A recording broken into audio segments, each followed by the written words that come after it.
He's not dead. A black woman stops a CEO's funeral to save him. And minutes later, something shocking happens. In the middle of a lavish funeral, while the powerful bow their heads, one ordinary black woman stands up and screams the unthinkable. He's still alive.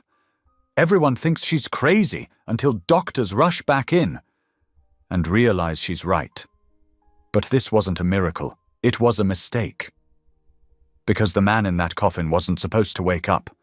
His own company had already decided he was better off dead. Now the woman who saved him becomes the next target. Hidden crimes surface. A dangerous cover-up begins, and a small boy holds a secret that could change everything. She tried to save a life, but what if that life was meant to stay silent? And how far will the powerful go to bury the truth? Again, tell me in the comments where you're watching from right now, and if this story speaks to you, make sure you hit subscribe so you don't miss the next one. The cathedral doors stood wide open, but the air inside felt heavy and still, like the building itself was holding its breath. Black cars lined the street outside, shiny and quiet. Men in dark suits stepped carefully onto the stone steps. Women in long coats whispered behind gloved hands. Everything moved slow, proper, and expensive. This was not a place for mistakes. This was a place for endings. Isabel stood near the back pew, her hands folded tight around her purse strap. She wore a simple black dress she had owned for years. It fit fine, but it did not belong here. She knew that the moment she walked in. Beside her sat her son. His feet did not reach the floor. He swung them gently, careful not to make a sound. "Mom," he whispered, "why are there so many people?" Isabel leaned closer. "Because he was important," she said softly. Henry nodded, though he did not fully understand. He looked around with wide eyes. The tall ceiling, the colored glass, the long box at the front of the room, the coffin. Isabel's eyes kept drifting back to it. She did not want them to, but they always returned. The man inside had once filled rooms without trying. Even lying still, he seemed to carry weight, the kind of weight that bent others toward him. The priest spoke calmly from the podium. His voice echoed gently, each word landing with care. "He was a leader," the priest said. "A builder, a man who shaped the lives of many." People nodded. Some dabbed their eyes. Isabel swallowed. She had shaped lives, too. Quietly. Invisibly. She had cleaned mouths, lifted bodies, watched breathing in the long hours of the night when machines hummed and hope felt thin. She had learned to notice the smallest things. A finger twitch. A breath that came late. She shifted in her seat. Something felt wrong. At first she thought it was just nerves. She had not wanted to come. She had told herself 100 times to stay home. This was not her world. Not her place. But then she had seen the notice online. The funeral. The picture. And something inside her had tightened. Now her eyes locked onto the coffin again. The lid was open. The body rested inside, dressed sharp and clean. Hands folded neatly. Face calm. Too calm. Isabel leaned forward slightly. Her heart began to beat faster. She studied his chest. It barely moved. Barely. But barely was not nothing. Her palms grew damp. She told herself she was imagining it. That grief and memory were playing tricks on her. That people did not come back from this. Still she watched. Seconds passed. Then she saw it again. A faint rise. A pause. A fall. Her breath caught in her throat. "No," she whispered to herself. The priest continued speaking. Words about legacy. About rest. Isabel's pulse thudded in her ears. She had seen this before, more than once.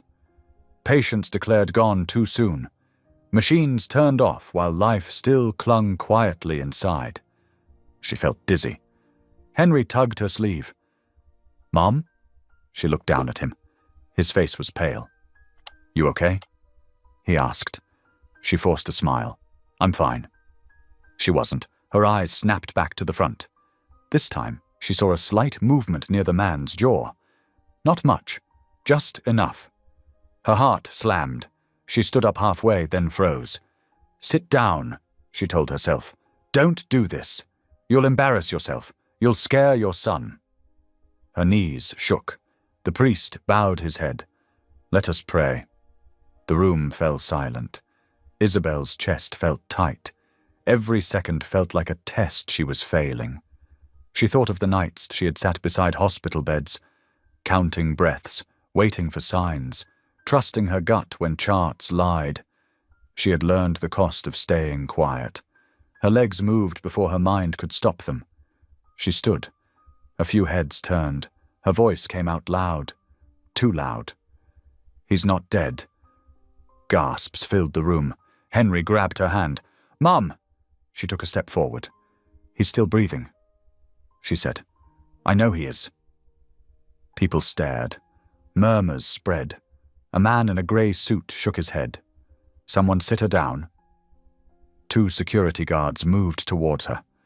Isabel's heart pounded, but she kept going. "I've worked with coma patients," she said, her voice shaking but strong. "Years. I've seen this before. He's not gone." The guards reached her. "Mum, you need to calm down." One said. "I am calm," she said. "You're not listening." The priest raised his hands. "Please, please." The room buzzed with confusion. Henry started crying. "Mum, please." Isabel looked back at him. Her chest ached. "I'm sorry," she whispered. "I have to do this." The guards took her arms. She didn't fight. She just kept speaking. "Check him," she said. "Please, just check." Someone laughed nervously. Someone else muttered something cruel. A doctor near the front shifted uncomfortably. Another breath. Isabel saw it. "There," she said, almost pleading. "Right, there." The doctor hesitated. The guards paused. For one long moment, no one moved. Then the doctor stepped forward. "I'll take a look," he said quietly. A wave of tension rolled through the room. The guards loosened their grip. The doctor leaned over the coffin. He placed fingers against the man's neck. Seconds ticked by. The room felt frozen. The doctor's eyes widened. "Call for equipment," he said sharply. Chaos exploded. People stood. Phones came out. Voices rose. The guards let go of Isabel completely. "She was right," someone whispered. Henry stared, wide-eyed. Paramedics rushed in. The doctor shouted orders. A monitor beeped. A pulse. Weak. But there, Isabel sank back into the pew, shaking. Tears spilled down her face. She pressed her hand to her mouth. "Thank God," she whispered. Henry wrapped his arms around her. "You were right," he said. She held him close, breathing him in. For a moment, relief washed over her. Warm and bright. She had saved a life. She did not yet know what it would cost. The cathedral did not feel holy anymore. It felt like a storm had blown in through the open doors. People stood in the pews with their mouths open. Some stared at the coffin like it had turned into a wild animal. Others backed away as if life itself was dangerous. Phones lifted into the air like little glowing eyes. The doctor snapped orders so fast his words ran together. "Get the defib unit. No, oxygen first. Someone clear space. Move!" 2 paramedics rushed to the coffin with a stretcher. One of them pulled on gloves with shaking hands. The other leaned in close, listening near the man's mouth. "He's breathing," the paramedic said, voice tight. "It's weak, but it's there." A wave of noise rolled through the crowd. "He's alive. How is that possible? That woman, she stopped it." Someone began to sob. Someone else cursed. A woman near the front fainted, and her friend grabbed her arm to keep her from hitting the floor. Isabel stayed seated for a second, frozen. Her body trembled like she had been running for miles. Henry clung to her side, his small fingers gripping her dress. "Mom," he whispered, "is the man okay?" Isabel swallowed. Her throat felt raw. "They're helping him," she said. "They're helping him now." Henry looked toward the front. His eyes were huge. He was afraid. But he was also amazed, like he had just seen a magic trick that was also scary. Isabel's gaze drifted back to the coffin. The CEO's face was still pale, still calm. But now that she knew he was alive, she could not stop seeing all the signs she had noticed before. The tiny movement under the skin, the faint rise in the chest. It made her sick to think how close this had been. A guard stepped near her pew again. His face was different now, less annoyed, more unsure. "Mom," he said, not as rough as before, "we need you to come with us." Isabel stiffened. "Why?" "We just need to ask a few questions," he said. "It's procedure." Isabel's eyes flicked to Henry. "My son stays with me." The guard hesitated. "We can keep him close." "No," Isabel said stronger. "He stays with me." The guard nodded once, as if he decided not to argue. "All right, but we need to move. There's a lot happening." That was true. The crowd pressed forward, hungry to see. Security tried to hold people back, but they were outnumbered. Reporters had already slipped inside, pretending to be mourners. Isabel saw one woman with a camera trying to get a clear shot of the stretcher. The priest stood to the side, hands clasped. His face looked pale, like he was praying without words. The paramedics lifted the CEO carefully. His head rolled slightly, and a fresh murmur rose, like wind through dry leaves. Isabel stood, her legs weak. Henry stayed close, holding her hand like a lifeline. As they walked down the aisle, people stared at her. Some looked angry, some looked scared, some looked like they wanted to hug her. But no one moved. They just watched her pass as if she were a warning sign. A woman in pearls leaned toward another and whispered loudly, "Who is she?"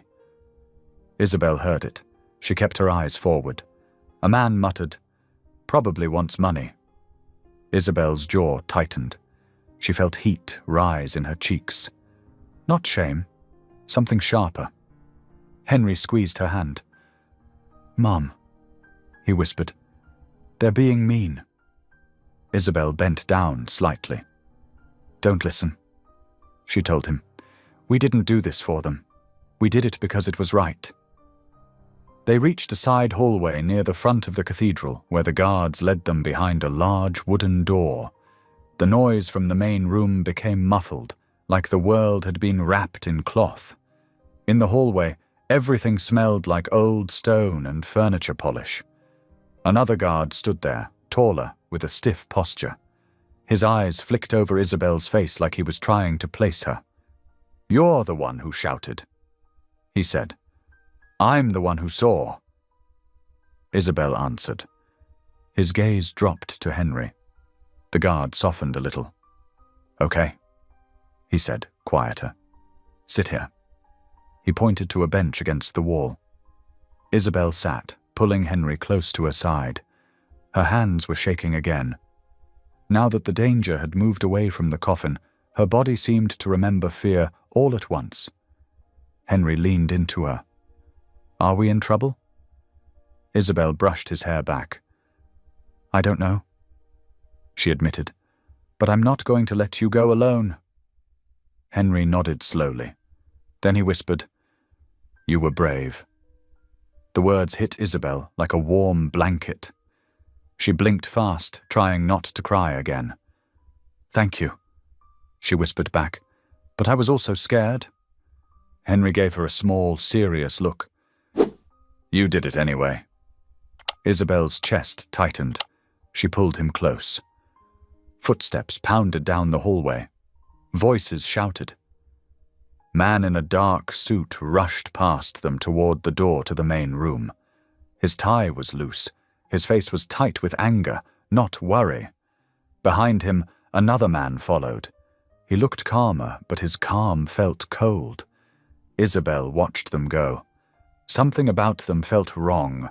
Not grief-stricken, not shocked, just upset, like their plan had been messed up. She tried to shake the thought away. A few minutes later, the first guard returned with a woman in a blazer and a badge clipped to her waist. The woman's hair was pulled back tight, and her face looked like it never smiled. "Ma'am," the woman said, "I'm with security for the family. We need your name." Isabel lifted her chin. "Isabel. And your last name?" Isabel hesitated. She had learned that names could be used like weapons, but she also knew lying would only make this worse. She gave it. The woman wrote it down, her pen scratching sharply on the paper. "What made you say what you said?" The woman asked. Isabel's hands clenched in her lap. "I noticed his breathing pattern," she said. "A lot of people don't know what to look for when someone is in a deep state. But I do." "You're a doctor." "No," Isabel said. "I'm a caregiver. I've worked in hospitals and private homes. I've sat beside people who were thought to be gone." The woman's eyes narrowed. "You recognized him?" Isabel's throat tightened again. "Yes." "How?" Isabel swallowed hard. "I used to work for him," she said carefully. The woman's face didn't change, but something in her eyes shifted. "In what way?" Isabel felt Henry press closer to her side. She placed a hand over his shoulder, grounding herself. "I was hired as a caregiver," Isabel said. "Years ago, when he was recovering from an accident, I worked in his home." The woman flipped to a new page. "And you're telling me you just happened to walk into this funeral and notice he was alive?" Isabel's patience snapped like a thread. "I didn't happen to," she said. Her voice stayed low, but there was steel in it. "I came because something in me said I should. I listened to that feeling, and I was right." Henry looked up at the woman. "My mum tells the truth," he said quietly. The woman blinked, like she forgot children could speak. The guard beside her cleared his throat. "They did confirm he had a pulse," he said. "We all saw it." "I know," the woman replied, sharp. Then she looked back to Isabel. "You understand this is a very serious situation." Isabel nodded. "That's why I spoke up." The woman wrote more notes. Then she asked, "Did anyone tell you to do this?" "No." "Did anyone pay you?" "No." "Are you connected to the media?" Isabel almost laughed, but it came out as a breath. "Look at me," she said. "Do I look like I have connections like that?" The woman didn't answer. From the main room, a distant shout rose, followed by more footsteps. Someone pounded on a door. Another voice snapped, "Keep them back." The woman with the badge stepped aside to speak quietly with the guard. Isabel caught bits of the words. "Ambulance, private entrance, board already on the phone." Board. Isabel's stomach tightened. She remembered the two men in suits. How angry they looked. How focused. Not grief, not shock. Control. The woman turned back. "You and your son will remain here until further notice," she said. "We need to make sure everyone is safe." "Safe from what?" Isabel asked. The woman's gaze held steady. "From confusion," she said, like that answer was enough. But Isabel knew what she meant. Safe from blame. Safe from scandal. Safe from truth. Henry shifted beside her. "Mom, I'm hungry." Isabel's heart squeezed. The day had started so early. He had barely eaten. She had been too nervous to think about food. "I know, baby," she whispered. "We'll get something soon." A different man appeared in the hallway then.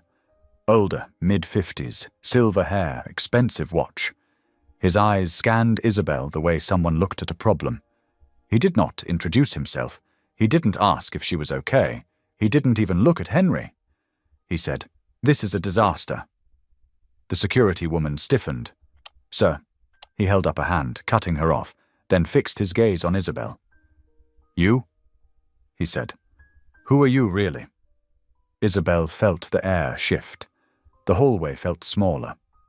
I told her, Isabel said, nodding toward the woman with the badge. I'm a caregiver. I saved his life. The man's lips pressed into a thin line. Or you ruined something that was already handled. Isabel stared at him. Handled? She repeated. He leaned closer, voice low. Don't act innocent, he said. People like you always want attention, always want a piece. Henry's small body went stiff beside her. Isabel stood up slowly, placing herself between the man and her son. Her voice stayed steady, but her hands trembled. I didn't come for a piece, she said. I came because a living man was being buried. The man's eyes flashed like she had slapped him. Then, from behind the main door, a paramedic called out loudly, We're moving him now. The older man's head snapped toward the sound. He looked tense, angry. And in that flicker of emotion, Isabel saw something that made her blood run cold. It wasn't grief. It was panic. The older man turned back to Isabel for one last second, and his voice dropped into something almost like a hiss. You should have kept your mouth shut, he said. Then he walked away fast, vanishing down the hallway. Isabel stood there, heart pounding, Henry pressed against her hip. She watched the empty space where the man had been, her mind racing. Why would someone be upset that a man was alive? The security woman cleared her throat, trying to regain control. Sit back down, she told Isabel, softer now. Please. Isabel sat slowly, but her body stayed tense, ready to move if she had to. Henry whispered, Mom, that man was scary. Isabel kissed the top of his head. I know, she said. But listen to me. Stay close. No matter what happens, stay close. Henry nodded, eyes glossy. From far away, sirens began to rise. The CEO was being taken out of the cathedral, out of the coffin, out of the grave people had prepared for him. Isabel should have felt only relief.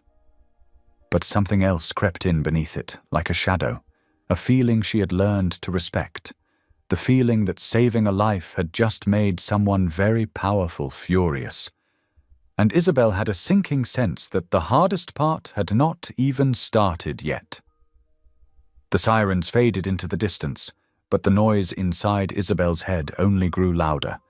She sat on the bench with Henry pressed against her side, counting his breaths the way she had counted so many others. In, out, slow, steady. It helped him calm down. It helped her, too. People rushed past the hallway in bursts, security, staff, men in suits speaking into phones. Every face looked tight, stretched thin by shock or anger. No one looked relieved. That scared her more than anything. After a long while, the woman with the badge returned. Her sharp edges had softened just a little. They've moved him to a private hospital, she said. He's alive, stable for now. Isabel closed her eyes. Her shoulders sagged as the weight finally shifted. Thank you, she whispered. The woman nodded once. You'll be escorted out through the side entrance. There are reporters. Isabel's stomach dropped. Can we wait? She asked. Just a few minutes. The woman hesitated, then shook her head. It's better if you leave now. Henry looked up. Are the cameras scary? Isabel brushed his cheek. They can be, she said honestly. But we'll stick together. They were led through a narrow corridor that smelled like dust and old books. The sound of voices grew louder with every step. When the door finally opened, light and noise crashed over them all at once. Flashes popped. Who are you? Someone shouted. Did you know him personally? Was this a stunt? Isabel froze. Her body reacted before her mind could catch up. She turned slightly, shielding Henry with her arm. "I'm just a caregiver," she said. "Please, my son is here." Some reporters backed off. Others leaned in closer. "Is it true you once worked for him?" A voice called. Isabel's chest tightened. She didn't answer. Security moved them quickly down the steps and into the street. A car waited nearby, plain and dark. As Isabel helped Henry into the back seat, she saw the older man from the hallway standing near the cathedral doors. He was speaking to another man, his face tight with anger. When his eyes met Isabel's, he didn't look away. He smiled. It was thin, sharp, wrong. The car door shut, cutting the world in half. As they pulled away, Henry let out a shaky breath. "I didn't like that," he said. Isabel nodded. "Me neither." The ride home felt longer than usual. The city passed by in a blur of grey buildings and stoplights. Isabel watched every reflection in the windows, every car that followed, too closely. Henry rested his head against her arm. "Did you really save his life?" he asked softly. Isabel thought about it, about the breath she had seen, the pulse. "Yes," she said. "I think I did." Henry was quiet for a moment. Then he said, "I'm glad you listened to your heart." Isabel smiled sadly. "So am I." They reached their apartment just as the sky began to darken. Isabel paid the driver and hurried Henry inside. The familiar smell of laundry soap and old carpet wrapped around them, grounding her. She locked the door, then she locked it again. Henry went straight to the couch, pulling his knees up. "Can we eat now?" he asked. Isabel laughed weakly. "Yes, we should have eaten hours ago." She made grilled cheese, her hands still shaking. The simple act helped. Bread, butter, cheese, normal things. They ate at the small table in silence. After dinner, Henry yawned. Isabel tucked him into bed, smoothing the blanket over his shoulders. "Mum?" he asked, eyes heavy. "Yes? Are we in trouble?" Isabel paused. She chose her words carefully.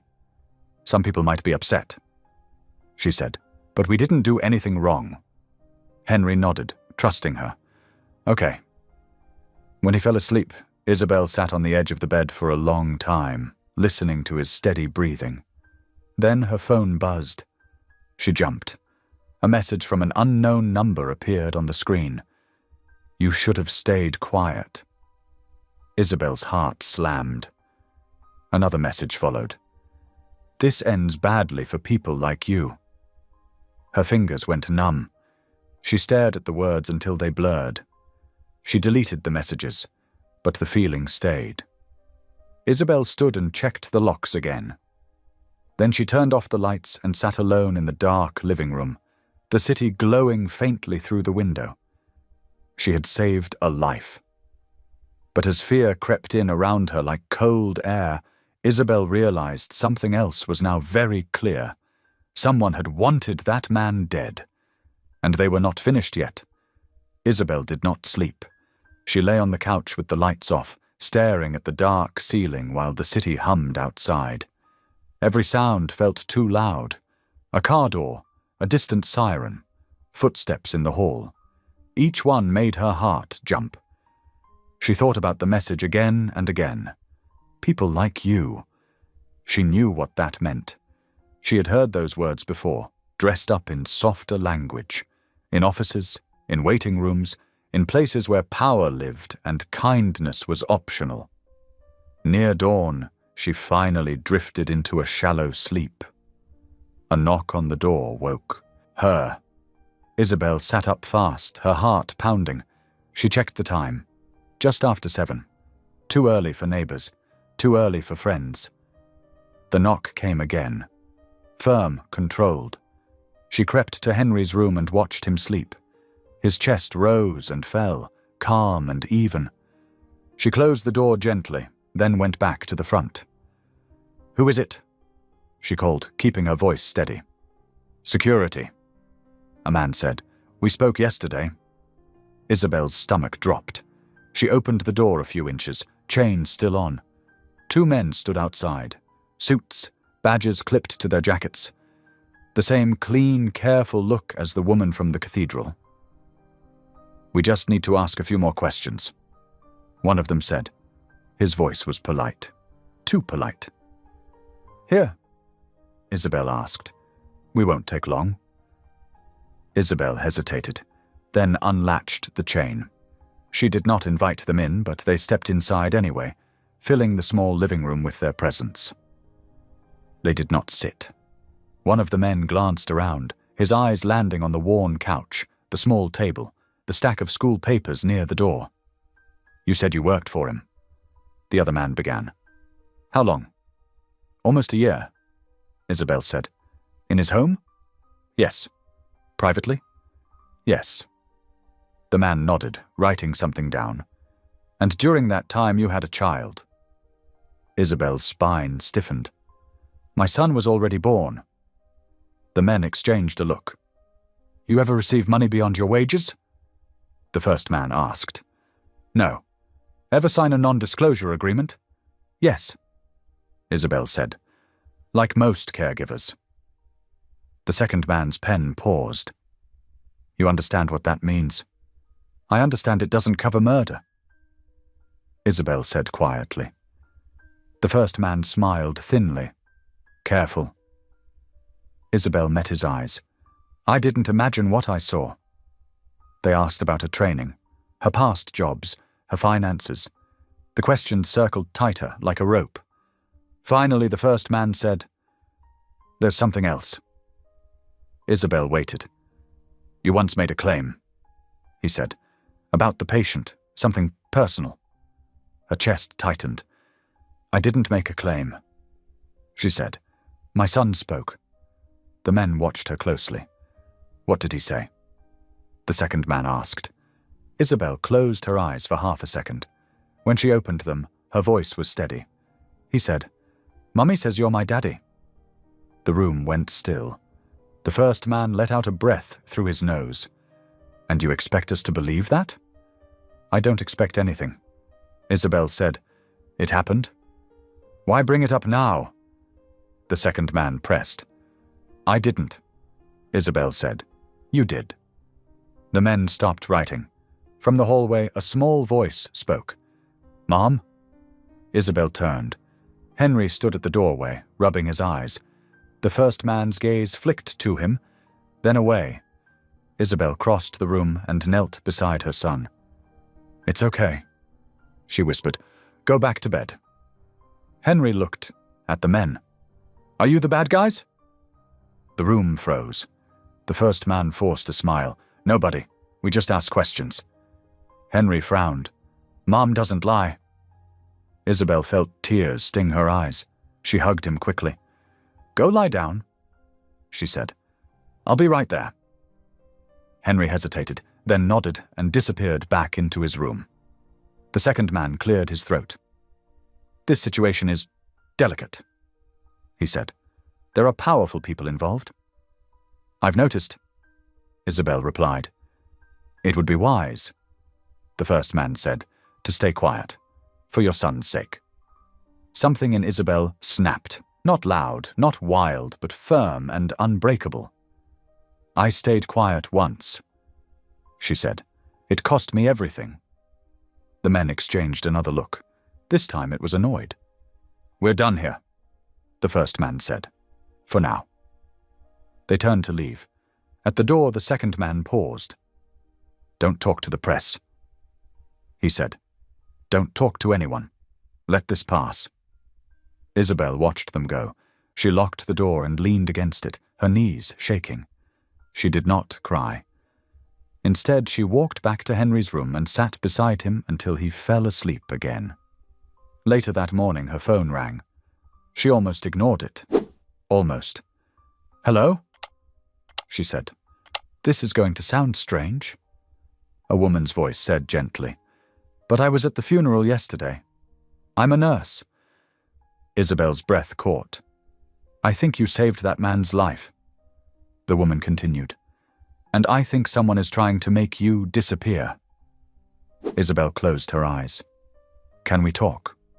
the woman asked. "Somewhere safe." Isabel looked at Henry sleeping, at the sunlight creeping through the curtains. "Yes," she said, "we can talk." And for the first time since the cathedral, Isabel felt something stir beneath the fear. Hope. They met that afternoon at a small diner on the edge of town, the kind of place people passed without noticing. The sign outside flickered, even though the sun was bright. Inside, the booths were worn smooth, and the air smelled like coffee and toast. Isabel chose the booth closest to the window.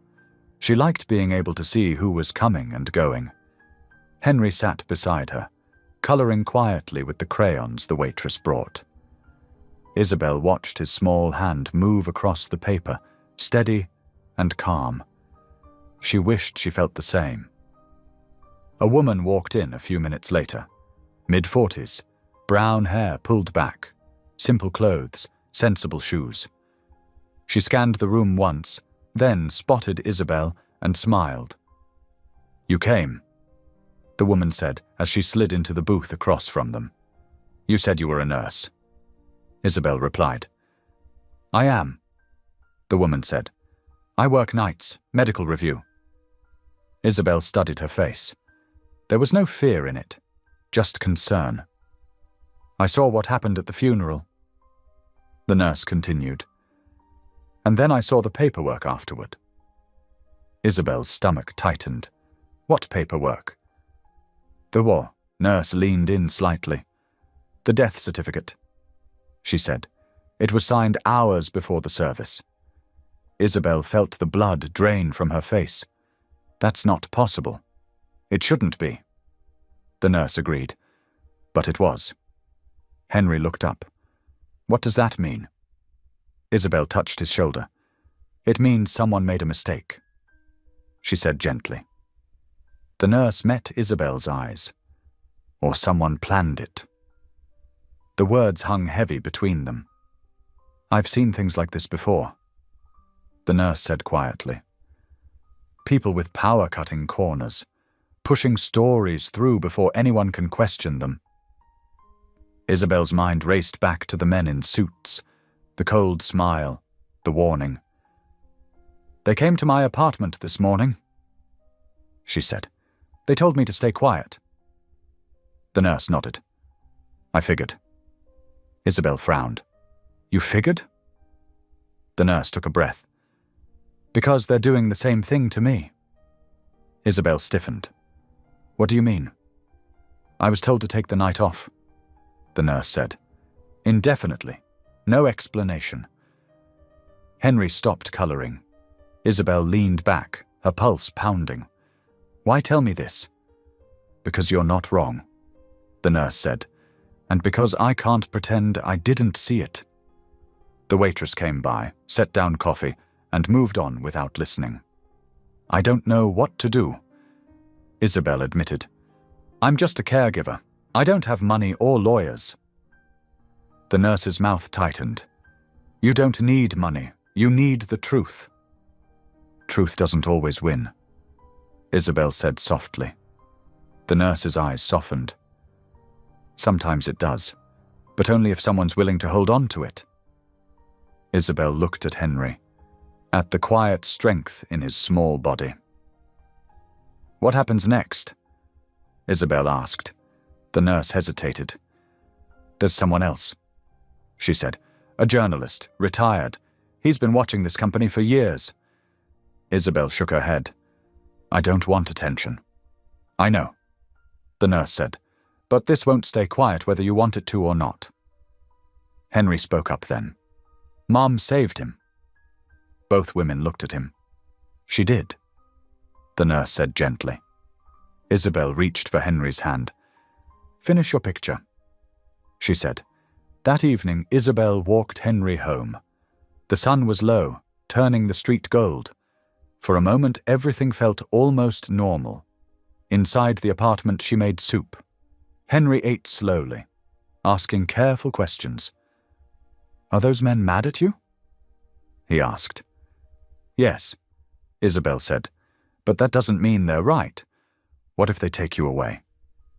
Isabel knelt beside him. I won't let that happen, she said, even though fear tugged at her words. After Henry went to bed, Isabel sat alone at the table. The nurse's words echoed in her head. The death certificate was signed early. That meant someone wanted him dead, and someone still might. Her phone buzzed again. This time it was a blocked number. She answered, heart racing. You should leave town, a man's voice said calmly. Tonight. Isabel swallowed. Who is this? Someone giving you a chance, he replied. This ends badly. The line went dead. Isabel stared at the phone. Her hands trembled. She stood, checked Henry's door, then paced the small room. Leave town? With what money? With what plan? Her eyes landed on Henry's backpack by the door, school books, crayons, a folded permission slip. This was their life, and someone wanted to erase it. Isabel sat down, took a deep breath, and did something she hadn't done in years. She prayed. Not fancy words, not long ones, just truth. Help me protect my son. Her phone buzzed again. A different number. Isabel, a man's voice said. Older, calm. You don't know me, but I know what you're up against. She closed her eyes. My name doesn't matter, he continued. But I've been watching this company since before you ever worked there. Isabel whispered. How did you get my number? You left a trail, he said. Brave people always do. Her heart pounded. What do you want? To help, he said, before they shut this down. Isabel thought of the signed certificate, the threats, the fear crawling through her chest. Meet me tomorrow morning, the man said. Public place.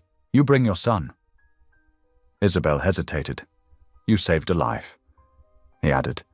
Now you need to save the truth. The line went dead.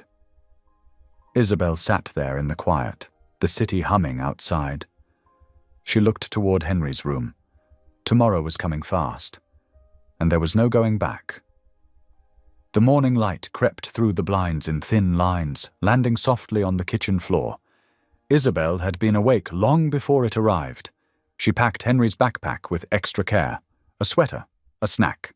His favorite small toy car slipped into the front pocket just in case. She told herself it was just a meeting, a conversation. Still, her hands moved like they were preparing for something bigger. Henry sat at the table eating cereal, swinging his legs like any other school morning. Are we going somewhere special? He asked. Yes, Isabel said. We're meeting someone. Is he nice? She paused. I think he's honest. Henry considered that. That's better than nice. Isabel smiled, surprised. You're right. They left the apartment together, locking the door behind them. Isabel glanced down the hallway before stepping into the stairwell.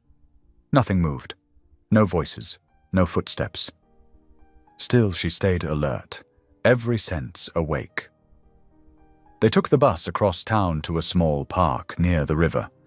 It was late morning now, the sun warming the benches and sidewalks. Parents pushed strollers. Older men played chess under a tree. It felt safe, ordinary. Isabel chose a bench near the water and sat, Henry beside her. A man approached a few minutes later.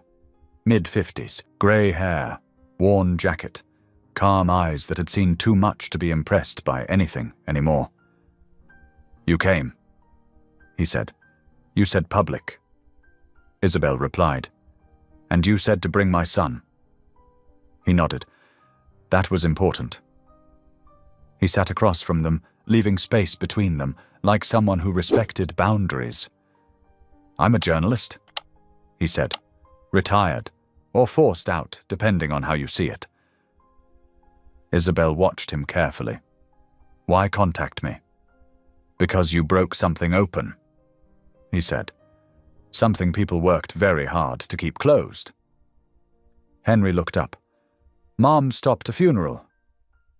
The man smiled gently. That she did. He turned back to Isabel. The company he ran? It's rotten. I've been chasing proof for years. Financial crimes, medical fraud, silenced witnesses. Isabel's stomach tightened. Then why hasn't anything happened? Because power doesn't fall easy, the man said. It protects itself. He leaned forward slightly. But what you did changed the timing, changed the story. Isabel thought of the signed certificate, the threats. What do you want from me? She asked. Your truth, he said, and your permission to protect it. She frowned. Protect it how? Carefully, he said, slowly, with help. He explained how he worked now, quietly, with others who still believed in justice, nurses, clerks, people on the inside who noticed things and kept records.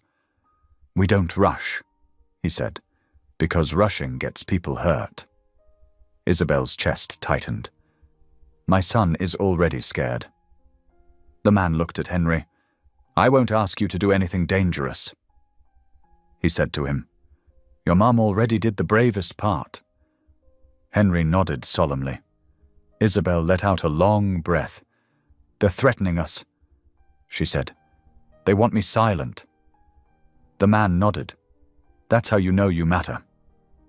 He reached into his jacket and pulled out a small notebook. I need dates, names, anything you remember from your time in that house. Isabel hesitated. The memories were heavy.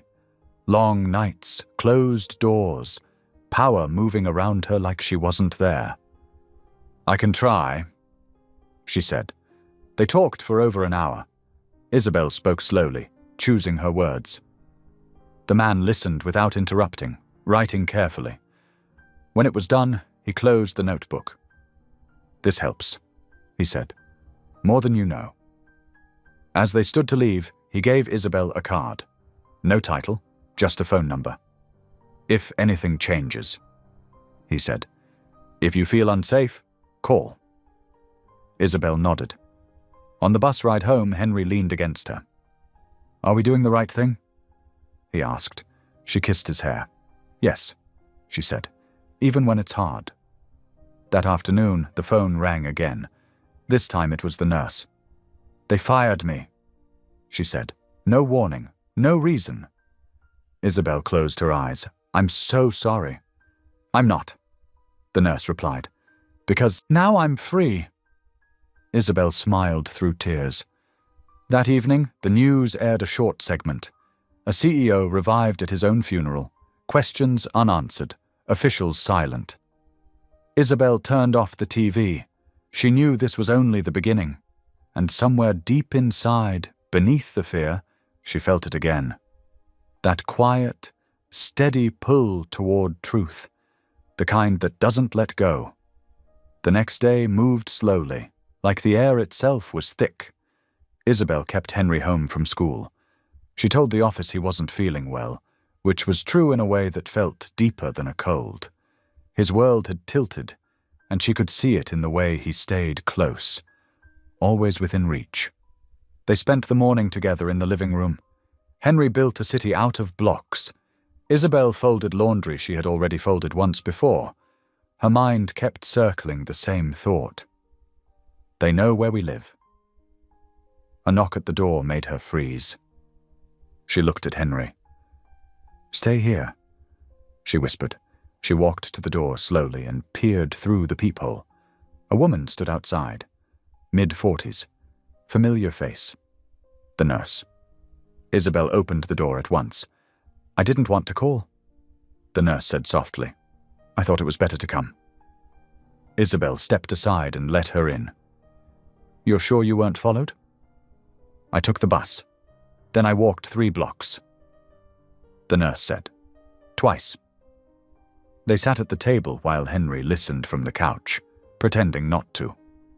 I pulled copies before they locked me out, the nurse said, sliding a folder across the table. Medical reviews, internal notes, timing records.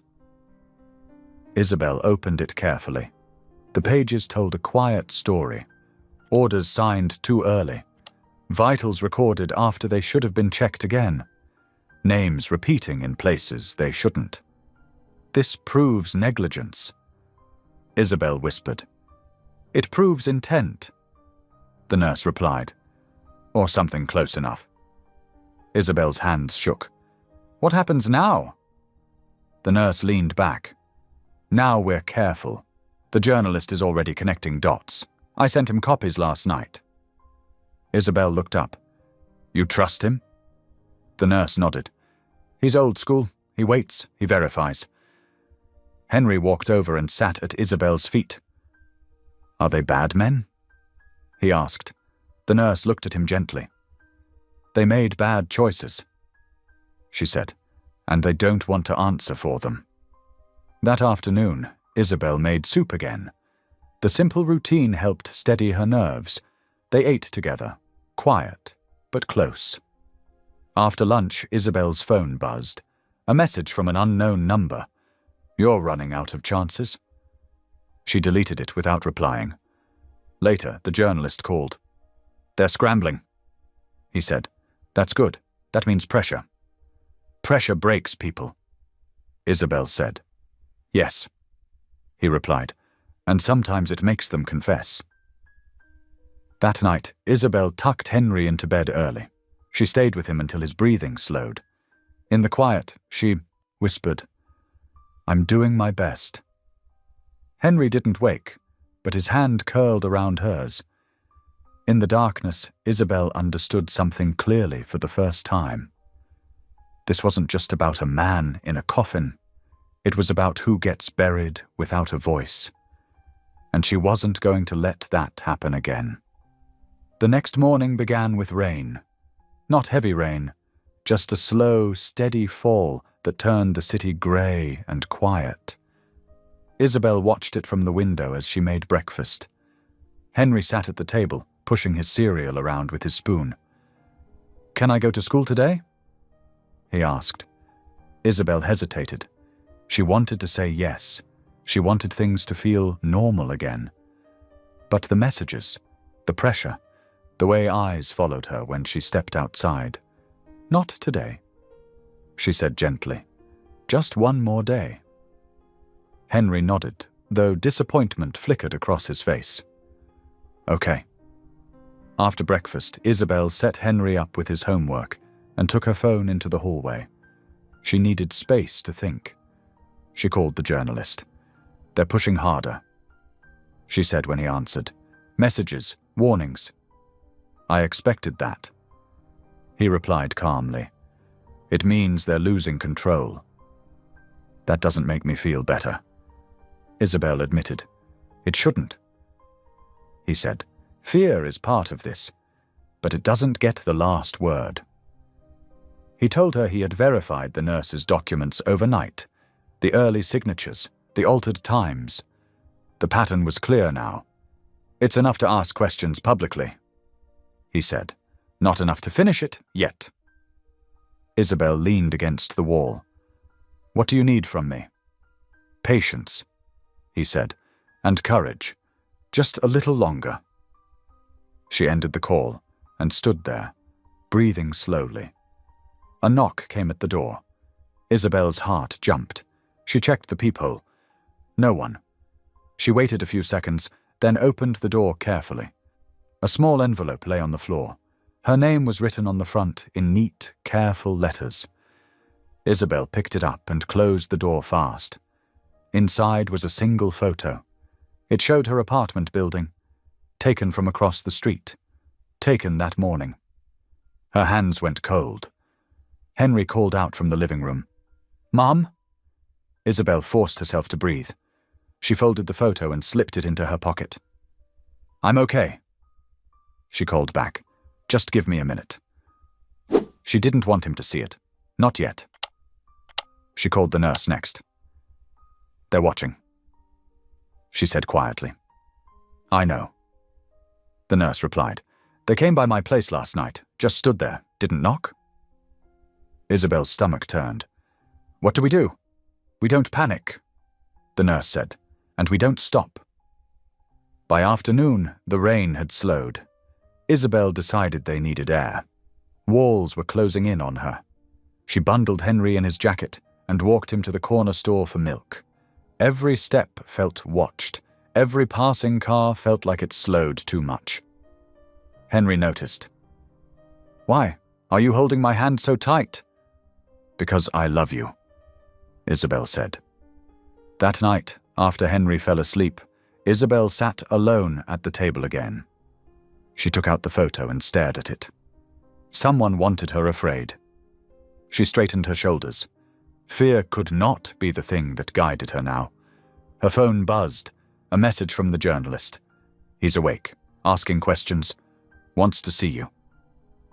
Isabel's breath caught. She stared at the screen for a long moment. This was the turn. She felt it. She typed back with steady fingers. "When?" The reply came fast. "Tomorrow afternoon. Private room. They don't want you there. That's why you should go." Isabel looked toward Henry's door. Tomorrow would change everything. She whispered into the quiet, "Help me stay brave." And for the first time since the funeral, she slept. The hospital room smelled like clean sheets and quiet. Isabel noticed it the moment she stepped inside. It was the same smell she remembered from years of work: soap, plastic, and something sharp underneath. The smell of waiting. Henry walked close beside her, his small hand tucked into hers. He looked around with careful eyes, like he didn't want to touch anything. A nurse opened the door for them and nodded once. "He's awake," she said softly. Not strong, but awake. Isabel's heart beat so hard it made her lightheaded. The man in the bed looked smaller than she remembered. Thinner. His face was pale, his eyes sunken, but they were open now. Watching. When he saw Isabel, his eyes widened just a little. "You," he said, his voice rough. "You were at the funeral?" "Yes," Isabel replied.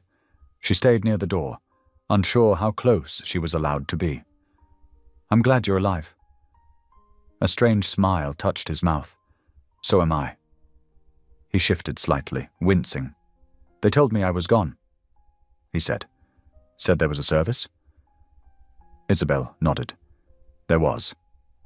He let out a breath that sounded like a laugh, but wasn't. "Figures." His eyes moved to Henry. "And who is this?" he asked. Henry squeezed Isabel's hand. "I'm her son." The man studied him for a long moment. Something softened in his face. "I remember you," he said quietly. "You used to talk to me when I couldn't answer." Isabel felt tears rise fast. She swallowed them back. "I didn't know if you heard," she said. "I did," he replied. "More than you think." The room fell quiet. The machines hummed steadily. "I need to tell you something," the man said, lowering his voice. "They were going to let me die. Slowly. They said it was best for the company." Isabel's stomach clenched. "I know," she whispered.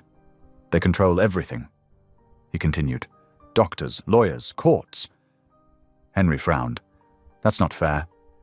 The man smiled weakly. "No," he said. "It isn't."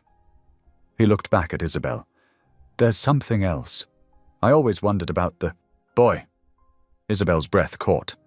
"I want a test," he said. "To know the truth." Isabel nodded. "So do I." As they turned to leave, the man reached out, his hand shaking slightly. "Thank you," he said. "You didn't just save my life. You gave me a chance." Isabel stepped into the hallway, her legs weak, but her heart strangely light. For the first time, she felt hope that wasn't fragile. But it didn't last long. Before sunset, the journalist called. "They've moved fast," he said. "Emergency ruling. He's been declared unfit. No visitors." Isabel stopped walking. "What?" They took control again, he said. This is a power move. That night, Isabel returned home to find her apartment door marked with red paint. A message. Stop. Henry clutched her hand, trembling. Isabel pulled him close. Hope had risen, and just as fast it had been pushed down. The red paint would not come off. Isabel scrubbed at the door with soap and water until her hands burned, but the word stayed, bleeding into the wood like a wound that refused to heal. Henry watched from the hallway, silent, his face pale. It's okay, Isabel said, though her voice shook. It's just paint. But they both knew it wasn't. That night, Isabel barely slept.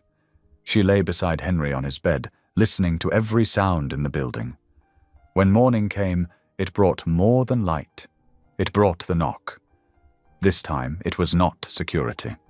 2 women stood outside, clipboards in hand. Calm, polite, dangerous in a different way. Child services. One said, We need to talk. Isabel's world tilted.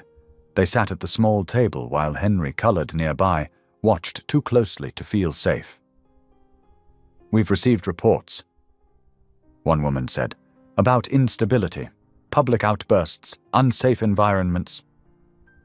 Isabel clenched her hands in her lap. Someone is lying. Maybe, the woman replied. But we still have to follow procedure. Procedure. Another clean word for fear. After they left, Isabel locked the door and slid down against it, shaking. Henry crawled into her lap. Are they going to take me? He whispered. Isabel held him tight. No, she said fiercely. Never. That afternoon, the nurse called. They fired me officially, she said. Security escorted me out. The journalist called next. They warned me, he said, hard. By evening, Isabel felt crushed beneath the weight of it all. She sat in the dark, holding Henry, tears finally spilling free. I don't know how to fix this, she whispered. Henry looked up at her with quiet trust. You always do, he said. But for the first time, Isabel wasn't sure. Hope had fallen, and she had never felt so alone. The phone rang just before sunrise. Isabel was already awake, sitting at the kitchen table with a cold cup of tea untouched in front of her. She had not slept much after the visit from child services. Every time she closed her eyes, she saw Henry's face when he asked if they were going to take him away. She reached for the phone slowly, afraid of what or who might be on the other end. Hello, she said. This is going to sound unusual. An older man said, his voice calm and steady. But I was given your number years ago, with instructions to use it only if a certain thing happened. Isabel's heart skipped. What thing? If a funeral was stopped, he said gently, and the wrong death was revealed. Isabel gripped the edge of the table. Who are you? My name isn't important, he said. What matters is that I represent a Veterans Legal Aid Foundation, and we've been holding something in trust. Her breath caught. Holding what? Evidence, he said, and a confession. The word landed heavy. Isabel stood up, pacing the small kitchen. I don't understand. You're not supposed to, he replied. Not yet, but you need to listen carefully. He explained that years earlier, the CEO had come to them quietly. Not as a powerful man, but as a frightened one. He had suspected his own board was planning to remove him, slowly and legally, by declaring him incompetent or dead. He didn't trust his lawyers, the man said. He trusted us because we had nothing to gain. Isabel pressed a hand to her mouth. He recorded everything. The man continued. Meetings, plans, financial crimes, medical interference. He gave us copies and instructions. What instructions? Isabel asked. That if he ever died suddenly, the man said, we were to wait and watch and release everything only if someone innocent paid the price. Isabel stopped pacing. You, the man said quietly. Are that someone? Her legs gave out, and she sat down hard in the chair. They're coming after my son, she whispered. We know, the man said. That's why I'm calling now. He told her they wanted to meet. Not at her apartment, not anywhere public enough to draw attention, but not hidden either. A place that stood for something stronger than money. A veterans community center, he said. This morning. Isabel hesitated. How do I know this isn't another trap? You don't, he said honestly. But I can tell you this, if we wanted you silent, you already would be. Silence filled the line. Then he added, Bring your son. He should see this too. After the call ended, Isabel sat still for a long time. She looked toward Henry's room. He was awake now, sitting on his bed, rubbing his eyes. Mom? He called softly. She walked to him and knelt, placing her hands on his shoulders. We're going somewhere, she said. Somewhere important. Are we in trouble? He asked. She shook her head. No, I think help is coming. They took the bus again, riding in silence. The city looked different in the early morning light. Less sharp, less cruel. The Veterans Center sat on a quiet street, brick walls worn but proud. An American flag hung by the door, moving gently in the breeze. Inside, the air smelled like coffee and old paper. Men and women in their 60s and older sat at tables, reading or talking softly. Some wore caps with faded unit names stitched on the front. They looked up as Isabel and Henry entered.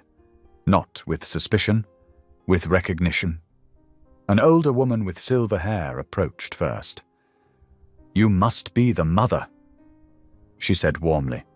And this must be the boy. Henry straightened. I'm Henry. She smiled. I'm glad you're here. They were led into a small meeting room. 3 men and 2 women sat around the table. All older, all calm, all solid, like nothing could move them easily. The man who had called her stood.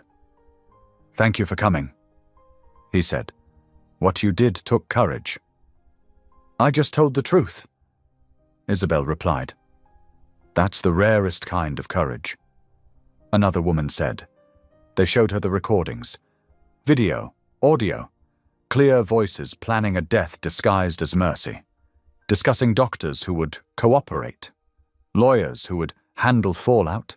Numbers that told a story of stolen money and buried harm. Isabel felt sick. Henry listened quietly, his small face serious. They wanted him gone, Henry said finally, so they could keep everything. The man nodded. Yes, and they didn't care who got hurt. Henry added. No, the woman said softly. They didn't. The director leaned forward. We're releasing this today, he said, to the press, to federal investigators, to the courts. Isabel's breath caught. Today? They've already moved against you, he said.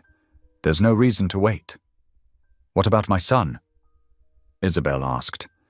Child Services. The director slid a folder across the table. We've already contacted them, with evidence of harassment and false reporting. Isabel opened the folder.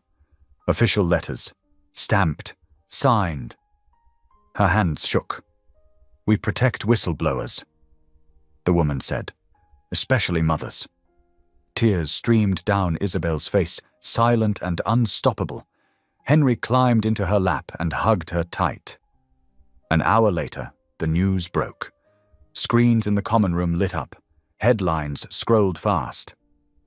CEO's death exposed as corporate plot board members under federal investigation. Whistleblower mother vindicated. Isabel covered her mouth. Phones rang around the room. Veterans nodded to one another, calm even now. They thought they could bury it, one man said. They always do. The director turned to Isabel.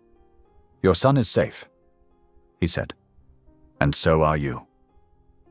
Isabel closed her eyes and let herself believe it. For the first time since the funeral, the fear loosened its grip. The truth was out, and it was louder than all of them. The news did not simply spread, it flooded everything. By mid-morning, every television in the Veterans Center showed the same images on a constant loop. Different channels. Same truth. The words rolled across the screens in bold letters that felt too big to be real. Corporate board accused of staging CEO's death, federal investigation underway. Mother who stopped funeral cleared of all wrongdoing. Isabel sat in a padded chair near the wall, Henry tucked close against her side.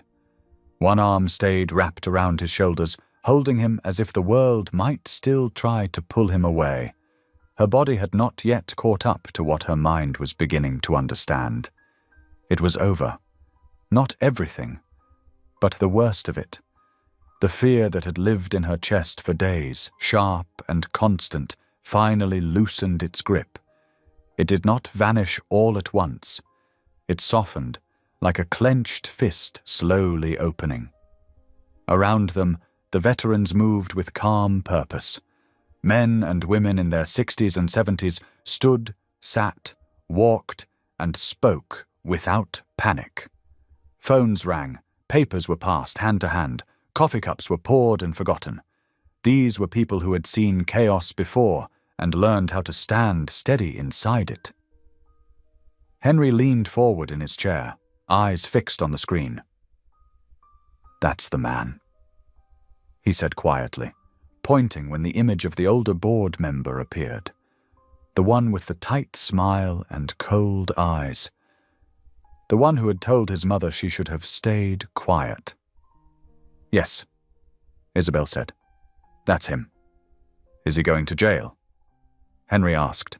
Isabel paused. She wanted to say yes right away. She wanted to promise justice like a bedtime story with a clean ending. "I don't know yet," she said honestly, "but he won't be able to hurt people the way he did before." Henry nodded slowly, satisfied. He leaned back against her side. A woman from the foundation approached and knelt so she was level with Isabel. Her hair was silver, her face lined with years and kindness. "Reporters are asking for you by name," she said gently. "We're keeping them out. They won't come near you unless you say so." Isabel felt an old knot tighten in her stomach. Attention had never meant safety in her life. It had always come with judgment, with suspicion, with a price. "I don't want to speak," Isabel said. "Not today." The woman smiled, soft and understanding. "You don't have to. Your story is already speaking for you." Isabel let out a breath she hadn't realized she was holding. Her phone buzzed in her hand. She looked down and saw a message from the journalist. "They've arrested 3 board members. Warrants are out for the rest. Federal custody. You cracked it open." Isabel's hands shook. She stared at the words, reading them twice, then a third time. She typed back slowly. "We all did. Thank you for believing me." Another vibration came almost at once. This time, it was a call. She stood and stepped into the hallway, her legs weak but steady, enough to carry her. "Hello?" she said. "Isabel," the journalist said. His voice sounded different now, lighter, thick with emotion he usually hid. "Child Services just contacted me." Her heart jumped. "What did they say?" "They're closing the case," he replied. "Completely. They confirmed the reports were false, filed by an outside legal firm tied directly to the company." Isabel pressed a hand to the wall as her knees nearly buckled. "They're issuing a formal apology," he added, "and a written statement clearing your name." Tears spilled freely now, hot and unstoppable. "Thank you," she whispered. "I didn't know how to make them stop." "You didn't," he said gently. "The truth did." When she ended the call, Isabel leaned her forehead against the cool wall, and cried quietly, letting the tears come without shame. No one told her to be strong. No one told her to calm down. She was allowed, finally, to feel everything. She returned to the common room a few minutes later, her eyes red but her shoulders lighter. Henry looked up at her face. "Are those happy tears?" he asked. She laughed softly through the last of them. "Yes," she said. "Very happy tears." "Good," Henry said. "I like those better." As the afternoon passed, the story grew larger. Federal officials held a press briefing. The words criminal conspiracy, medical fraud, and obstruction of justice echoed across the room from the televisions. Lawyers spoke carefully. Investigators refused to answer questions. The board's power unraveled in real time. And with every update, Isabel felt another weight lift, layers she had carried for years without knowing their shape. Late in the afternoon, her phone rang again. This time, it was a hospital number. She answered slowly, already knowing. "He's asking for you," a nurse said. "He's awake, watching the news." Isabel closed her eyes. "Is he okay?" "He's stable," the nurse replied. "Clear-minded, very aware of what's happening." Isabel looked at Henry. "He wants to see us." Henry's eyes widened. "Now? If you want to," Isabel said. Henry nodded without hesitation. "I want to." They left the Veterans Center as the sun dipped lower in the sky. The air felt different outside, lighter. People on the street stood in small groups, phones in hand, talking excitedly. The story had become everyone's story now. At the hospital, security was tight, but respectful, not cold. A guard nodded at Isabel. "You're expected," he said. The room was quiet when they entered. The CEO lay propped up against pillows, thinner than Isabel remembered, but alert. The television in the corner was muted, the same headline frozen on the screen. When he saw Isabel, his eyes filled with something close to relief. "You did it," he said hoarsely. "We all did," Isabel replied. Henry stepped forward first. The man smiled, faintly. "You're taller than I remember." Henry shrugged. "I'm 8 now." 8, the man repeated softly. "I missed a lot." Isabel felt the words land heavy but true. "I watched everything," the man continued. "The recordings, the arrests." He looked at Isabel. "I should have listened sooner. I should have spoken. You're speaking now," Isabel said gently. He nodded. "I've stepped down," he said. "Effective immediately." Isabel blinked. "You did?" "I can't lead anything like this," he said. "Not after what I allowed." She searched his face. She found no pride there, only honesty. "What happens next?" she asked. "I testify," he said, "fully, and then I try to repair what I can." Henry climbed onto the chair beside the bed. The man hesitated, then rested his hand on the armrest near him. "Your mother saved my life," he said, "and she saved me from something worse." Henry nodded. "She's good at that." That evening, Isabel and Henry returned home. The red paint on the door was gone. In its place was clean wood and a small note taped neatly at eye level. "We're sorry. We believe you." Isabel read it twice, then once more, her chest tight. Inside, the apartment felt warmer, safer, like it had been waiting for them. Henry dropped his backpack and ran to the couch. "Can we watch something happy tonight?" "Yes," Isabel said. "We can." Later, after Henry fell asleep, Isabel sat by the window alone. City lights blinked on one by one. Her phone buzzed with messages, support, apologies, gratitude. She didn't answer them all. She didn't need to. She thought back to the cathedral. The breath she had seen. The voice she had used even when it shook. One moment of courage. Outside, the city kept moving. Inside Isabel, something finally settled. They were safe, and the truth, at last, had room to breathe. The next morning, Isabel woke up to a strange sound. Quiet. No pounding in the hallway. No sharp knocking. No phone buzzing with threats.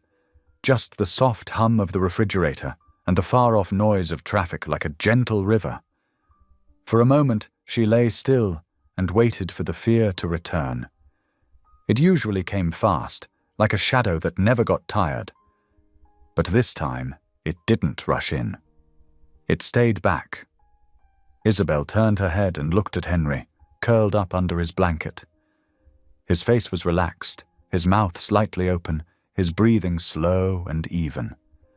He looked like a boy again, not a child standing on the edge of a cliff. She got up, made oatmeal, and packed his lunch like it was any normal day. Her hands still shook a little, but they shook less. She checked her phone and saw a short message from the Veterans Foundation director. "We're staying close. You're not alone." Isabel read it twice, then placed the phone down like it was something precious. When Henry woke up, he rubbed his eyes and sat up slowly. "Mom," he said, "do I have to go to school today?" Isabel smiled. "Yes," she said. "You do." Henry frowned. "What if someone is waiting outside?" Isabel sat on the bed beside him. "I checked," she said. "No one is waiting. And if they ever try again, people are watching now. Good people." Henry looked at her carefully. "Like the veterans?" "Yes," Isabel said. "Like them." Henry nodded, still unsure but trying. "Okay." On the way to school, they walked slower than usual. The sky was bright and cold. Isabel noticed things she hadn't noticed in days. The smell of bread from a bakery, the way leaves skittered across the sidewalk, the sound of a dog barking happily behind a gate. When they reached the school entrance, a teacher greeted Henry with a warm smile. "We missed you," she said. "You doing okay?" Henry glanced at his mum. Isabel answered softly. "He's been through a lot, but he's brave." The teacher nodded, eyes kind. "We'll take good care of him." Henry hugged Isabel tight before going inside. "Don't leave," he whispered. "I'll be right here when you're done." Isabel promised. She watched him walk into the building. Then she stood there a moment longer, breathing in and out until her heartbeat slowed. When she returned home, her phone rang. A hospital number again. Isabel answered quickly. "Hello?" "It's the nurse from yesterday," the voice said. "He'd like to see you again. Today, if possible." Isabel's stomach tightened. "Is he okay?" "He's stable," the nurse replied. "More awake, and he asked for privacy." Isabel understood what that meant.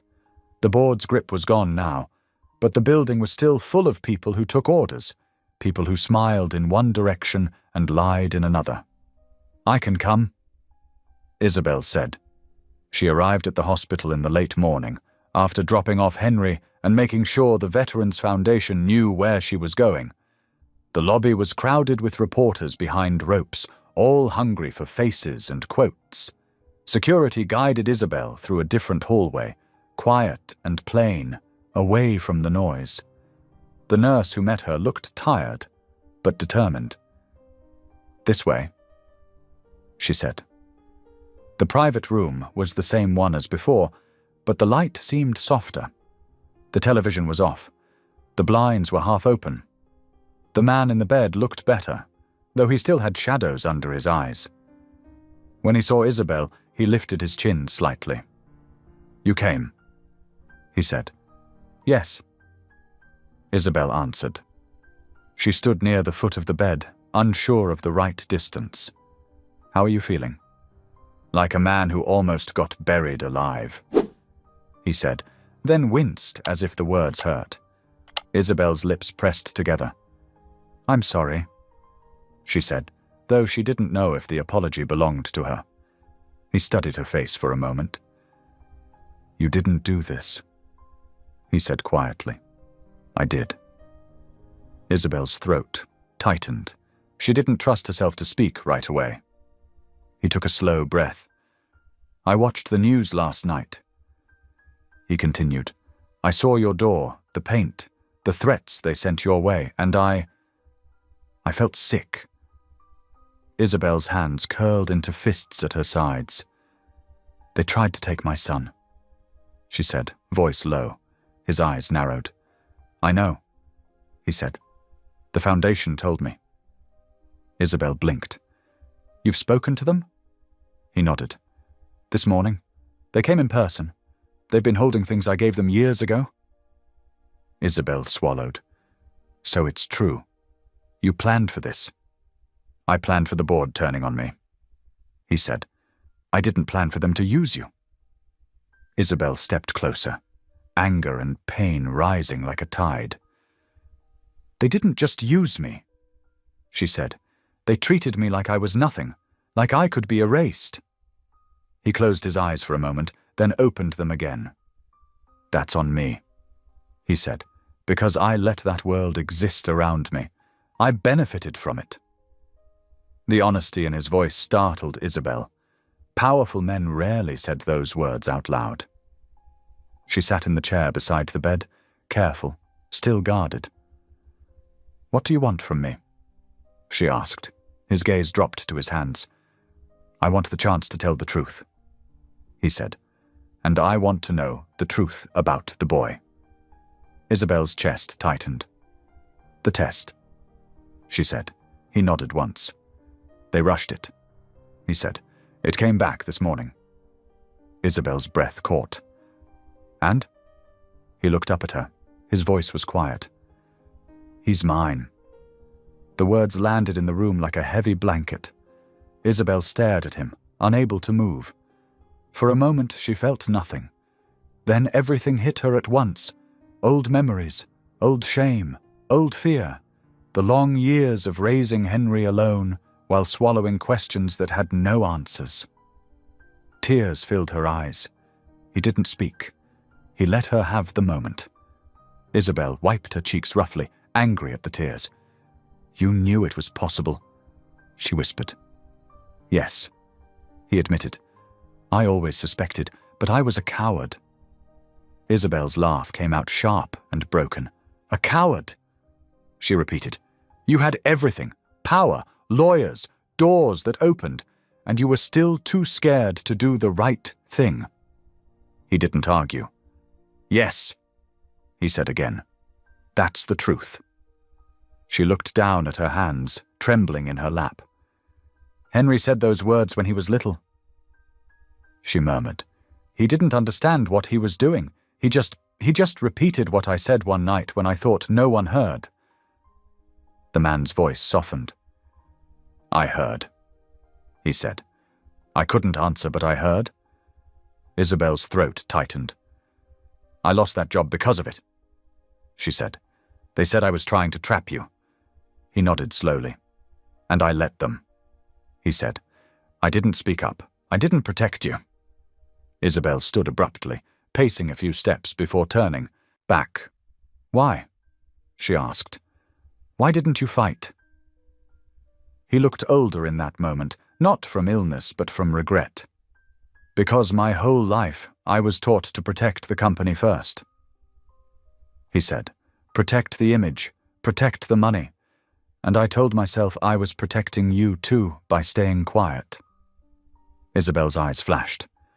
"That wasn't protection," she said. "That was abandonment." He flinched as if the word struck him. "I know," he whispered. "And I'm sorry." Silence stretched. In that silence, Isabel heard her own heartbeat. She felt the weight of the choice in front of her. This truth could heal Henry, or it could confuse him. It could fill a missing space, or it could open a new wound. Isabel took a slow breath. "Henry doesn't need money," she said. "He needs safety. He needs honesty. He needs a father who shows up." The man finished softly. Isabel nodded once. He reached toward the bedside table and picked up a small folder. "I wrote something," he said. "For him. And for you." Isabel didn't take it immediately. "It's not a contract," he said quickly. "No legal language, just words." Isabel took the folder and opened it. Inside was a letter written in plain handwriting, shaky but clear.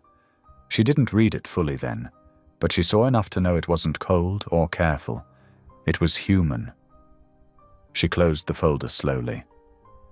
"Henry is in school," she said. "He doesn't know the test came back." The man nodded.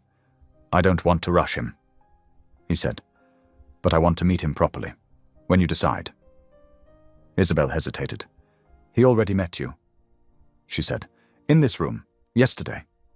"Yes," he said, "but he didn't know, and I didn't say the right things." He looked at her, steady now. "Let me do this right," he said. "For him, for you." Isabel studied his face. She saw weakness, yes, but she also saw something she hadn't seen in years. Responsibility. She swallowed hard. "I can bring him after school," she said. "But you have to understand something." "What?" he asked. "If Henry says no," Isabel said, voice firm, "you respect it. If he needs time, you give it. You don't get to demand closeness because of blood." The man nodded without hesitation. "Yes," he said. "You're right." Isabel stood. "I'll come back later," she said. As she turned to go, he spoke again.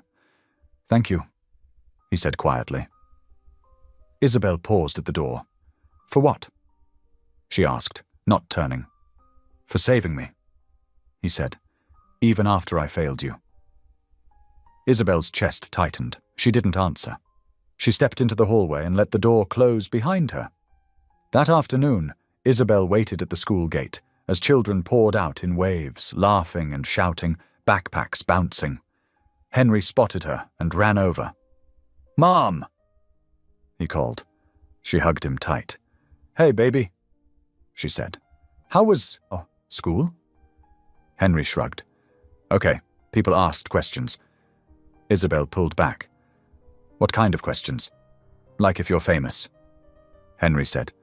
"And if you yelled at a funeral." Isabel exhaled. "What did you say?" Henry smiled slightly. "I said you told the truth." Isabel's eyes stung. "That's right," she whispered. As they walked home, Isabel kept her tone calm. "Henry," she said gently, "we're going back to the hospital today." Henry looked up. "To see him?" "Yes," Isabel said, "but this time we're going to talk about something important." Henry's steps slowed. "Am I in trouble?" "No," Isabel said quickly. "Not at all. This is about family." Henry's face grew serious. "Is it about my dad?" Isabel stopped walking. The sidewalk felt suddenly too bright, too open. She knelt in front of him, holding his hands. "Yes," she said softly. "It is." Henry swallowed. Is he the man?" Isabel nodded once. "Yes," she said. "We did a test. It proved it." Henry's eyes widened. He didn't cry. He didn't smile. He just stared at her, like his brain was trying to fit a new puzzle piece into the old picture. "Is that why people were mean to you?" he asked quietly. Isabel's throat tightened. "Some of it," she admitted. "But none of it was your fault, and none of it was okay." Henry looked down at his shoes. Did he know? Isabel hesitated, then told the truth. He suspected, but he didn't do the right thing back then. Henry's face tightened. "So he left us." Isabel swallowed. "Yes," she said softly, "but he wants to do better now." Henry pulled his hands back and crossed his arms, small and stubborn. "People always say that," he muttered. Isabel's heart squeezed. "I know," she said. "That's why you don't have to forgive fast. You don't have to hug him. You don't have to call him anything you don't want to. Henry looked up. Do I have to go? Isabel shook her head. No, she said firmly. You get to choose? But I thought it might help to hear him talk, to hear the truth from his mouth. Henry was quiet for a long time. Then he said, I want to see him. Isabel blinked. You do? Henry nodded once, still serious. I just want to look at him, he said, and see if he looks like me. Isabel let out a breath she didn't realize she'd been holding. Okay, she whispered. We'll go. At the hospital, the same nurse greeted them and led them back to the private room. Henry held Isabel's hand, but his grip was loose now, not terrified, just cautious. When they entered, the man in the bed looked up quickly. His eyes went straight to Henry, and something in his expression broke open. Not like a performance, like a man seeing a truth he couldn't run from anymore. Henry stepped forward slowly, stopping beside the chair. The man's voice was quiet. Hi, he said. Henry didn't answer right away. He looked him over, head to toe, like he had said he wanted to. Then Henry asked, Did you really almost get buried? The man gave a weak smile. Yes, he said. I did. Henry's eyebrows lifted. That's wild. Isabel almost laughed. Almost. The man's gaze stayed on Henry. I want to tell you something, he said. Something true. Henry nodded once. I'm sorry, the man said, and the words shook a little. I should have been there. I should have protected your mum. I should have protected you. Henry's mouth tightened. Why didn't you? The man didn't look away. Because I was scared, he said, and because I thought power mattered more than people. Henry stared at him. That's a dumb reason, he said. The man swallowed. Yes, he whispered. It was. Isabel felt her chest ache. The simplicity of Henry's words cut straight through years of excuses.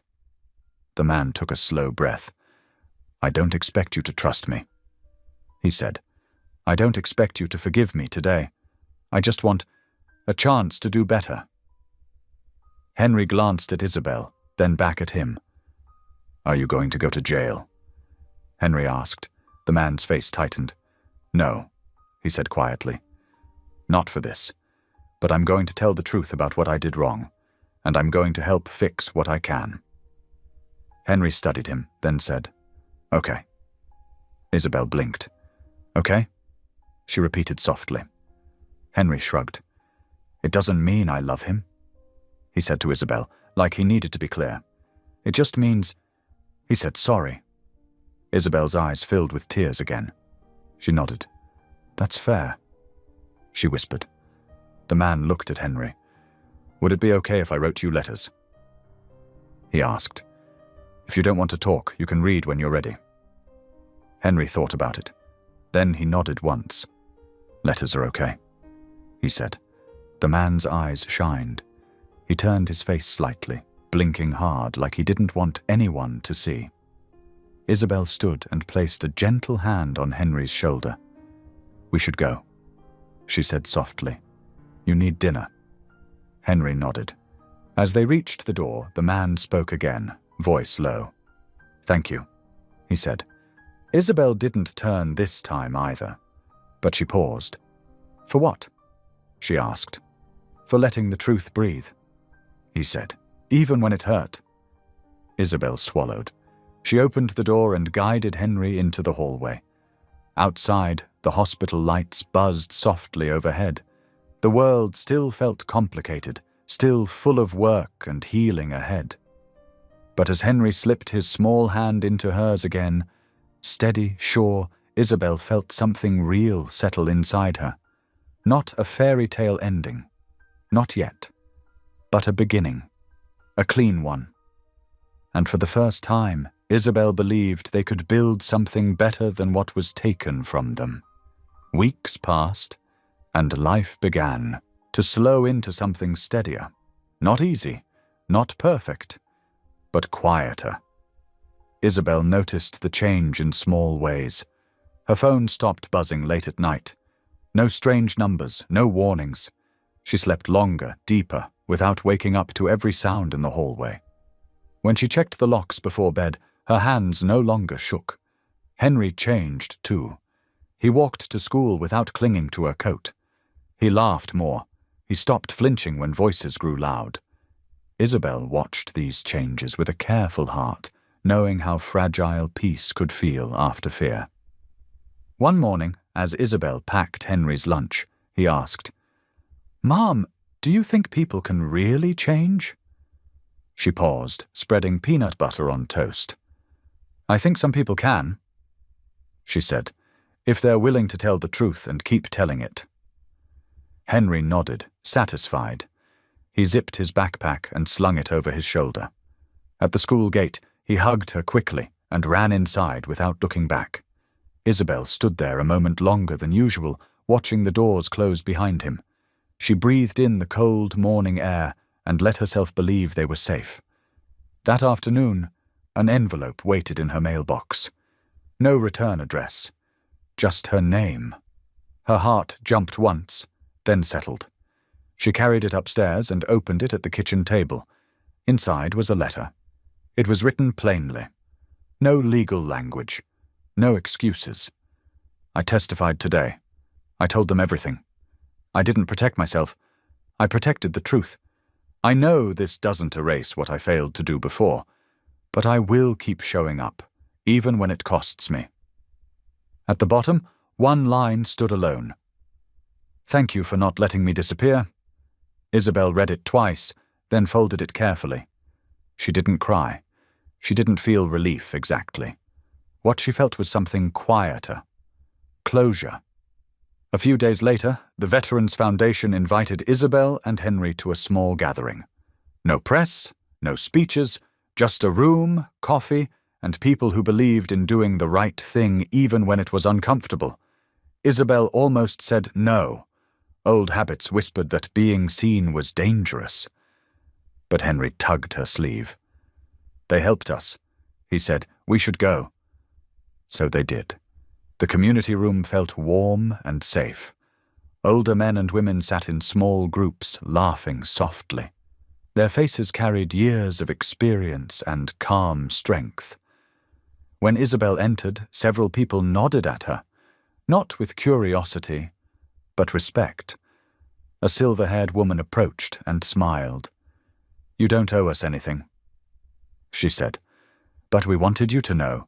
You reminded us why truth still matters." Isabel swallowed hard. "I didn't plan any of this," she said. The woman nodded. "That's usually how courage works." Henry was handed a cookie and crayons. He sat at a small table with other kids and began to draw without hesitation.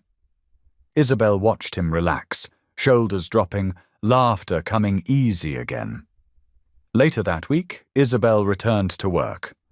Not to the old job where silence was expected, but to a rehabilitation center where patience mattered more than power. The director shook her hand and said, "We're glad you're here." Driving home that evening, Isabel sat in her car for a moment before turning the key. She rested her hands on the steering wheel and closed her eyes. She thought of the cathedral, the coffin, the breath she had almost ignored. She whispered, "Thank you," to no one in particular. That night, Henry handed her a folded piece of paper. "I wrote back," he said. Isabel's heart skipped. "You did?" Henry nodded. "I said letters are okay. Talking can be later. Slow." Isabel pulled him into a hug. "That was very brave." Henry shrugged. "I learned from you."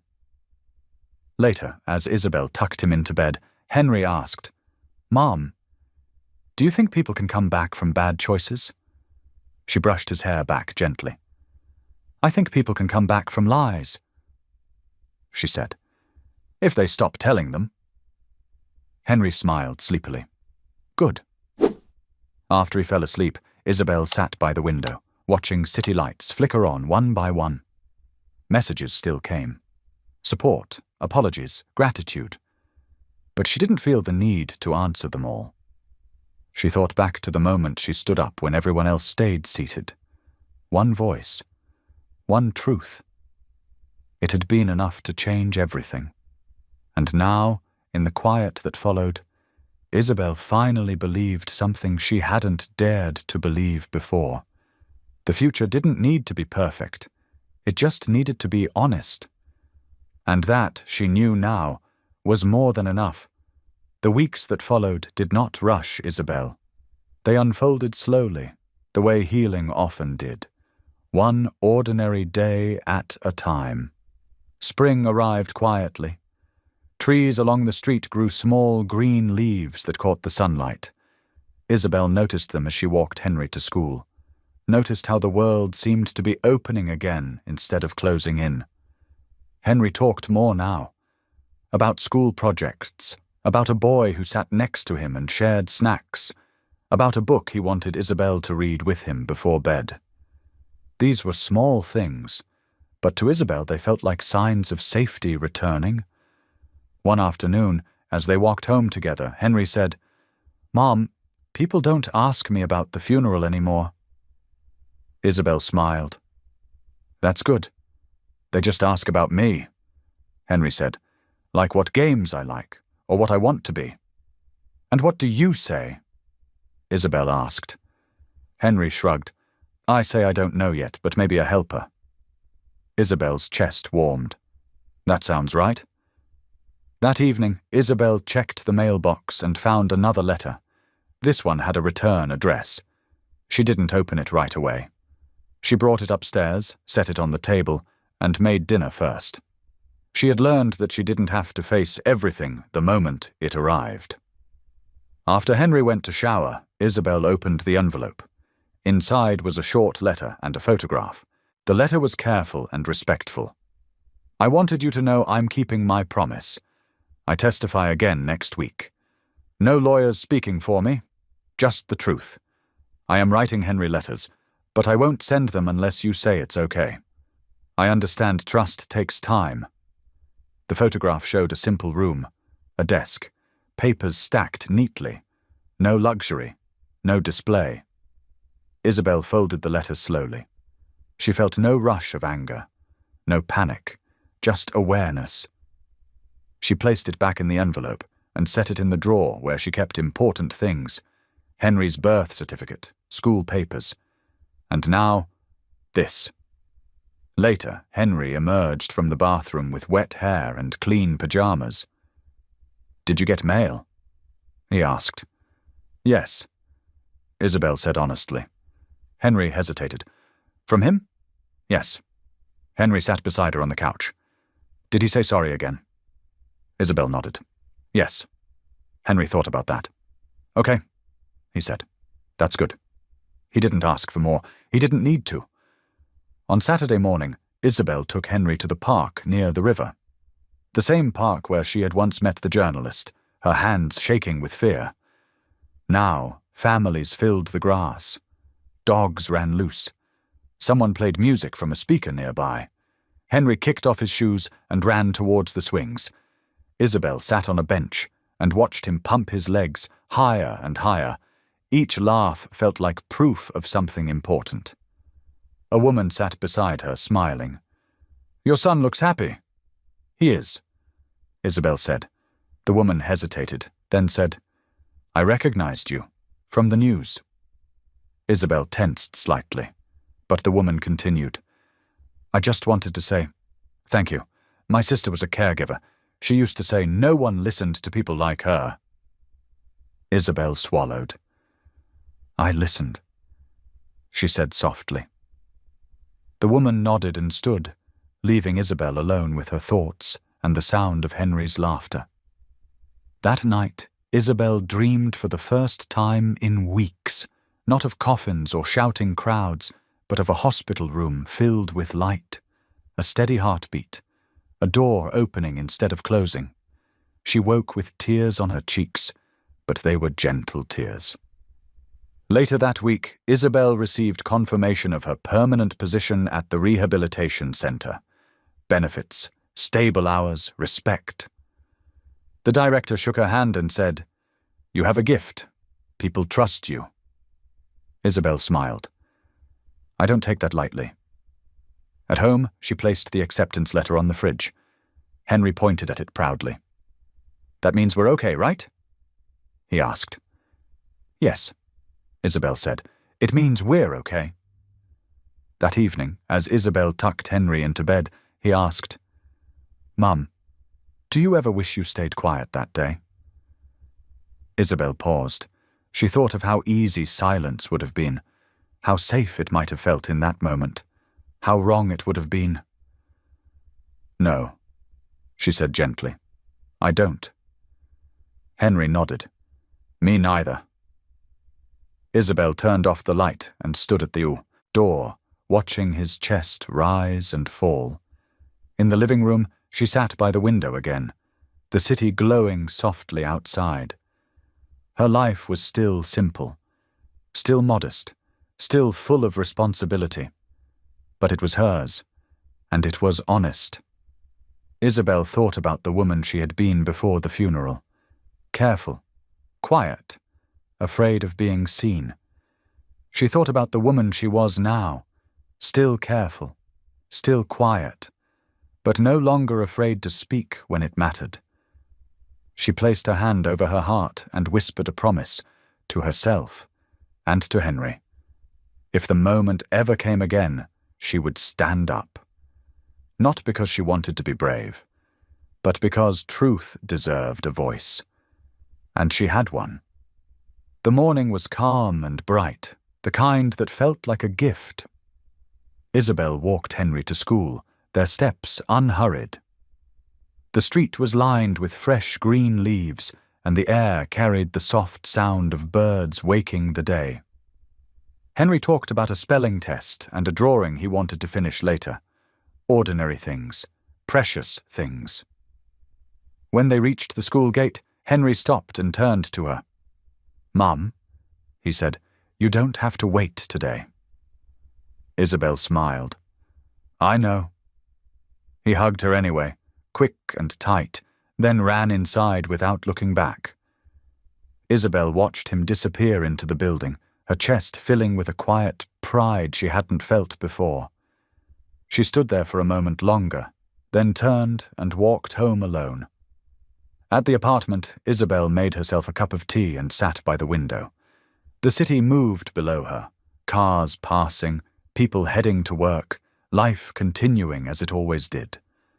But she felt different now, grounded, whole. Her phone buzzed once. A short message appeared. "Thinking of you both, still telling the truth, still showing up." Isabel read it, then set the phone face down. She didn't feel the need to answer right away. Some things no longer demanded urgency. Later that afternoon, she picked Henry up from school. He burst through the doors, smiling wide. "I got all my words right," he said. "I knew you would," Isabel replied. As they walked home, Henry reached for her hand, not because he was scared, but because he wanted to. "Mom," he said, "do you think our life is going to be okay now?" Isabel squeezed his hand gently. "Yes," she said. "I do." That evening, after dinner and homework, Isabel tucked Henry into bed. She smoothed his hair and kissed his forehead. "Thank you for being brave with me," she whispered. Henry smiled sleepily. "You were brave first." When the apartment grew quiet, Isabel stood alone in the living room. She thought back to the cathedral, the hush, the coffin, the breath she almost ignored. She thought of the moment she stood while others stayed seated. One choice, one voice. It had changed everything. Isabel looked around her small home. It wasn't grand, it wasn't perfect, but it was safe. It was honest. It was filled with love. She turned off the light and headed to bed, carrying with her a simple truth she would never forget. Even one quiet person speaking at the right moment could stop a terrible wrong. And sometimes that was enough to save a life and build a better one. Thank you for being here. If something in this story stayed with you, I'd love to see you again. Subscribe, and tomorrow I'll bring you another story crafted with heart.